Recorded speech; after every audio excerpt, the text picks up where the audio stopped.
I want to get right to the breaking story of the morning. You're looking at live pictures of those massive plumes of smoke coming out of that mall in Nairobi. The government has gone in. And we have the latest on the rescue operation as well that's ongoing. The death toll now at 69. 175 injured. We know Americans were among the injured, but big questions this morning about whether Americans were also among the terrorists. There was a list out there, but look at this chilling photo as well.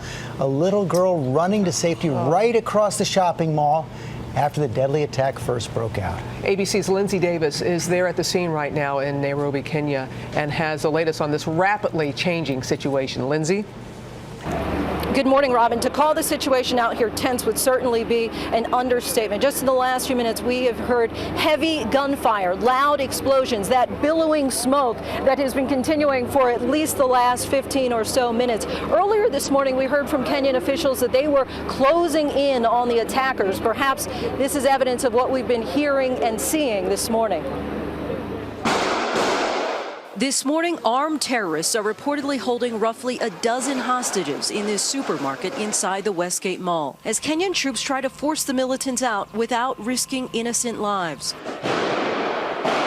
This video shows the chaos just after it began at noon on Saturday.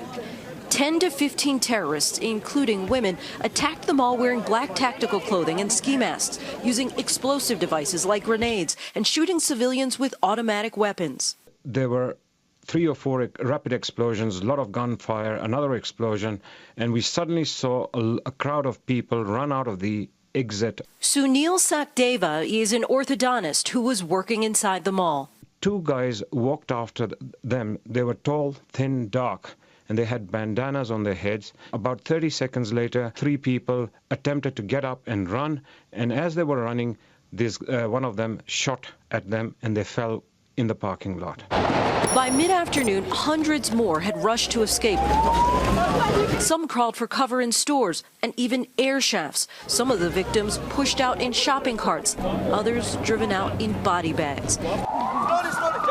Elaine Dang was one of 5 Americans injured in the attack.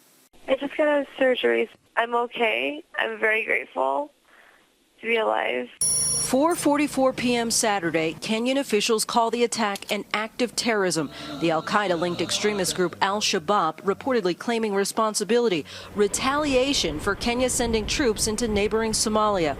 Overnight, the BBC spoke with an Al-Shabaab military commander who says he's been in contact with the terrorists inside the mall and that they are not backing down. There will be no negotiations. Witnesses say the terrorists were on a mission to kill non-Muslims, ordering shoppers to speak Arabic or recite a verse from the Quran in order to save their lives. Now we can see the mall entrance just down the street, and as you can see there, some military police. We see ambulances that continue to go in and out of the mall. Officials have continuously come by to tell us to duck, to seek cover. And just to give you an idea of how tense the situation is as far as the injuries, the more than 175 people injured. They got more than 1,000 pints of blood donated yesterday. They're still asking for more donations. The situation out here, very fluid.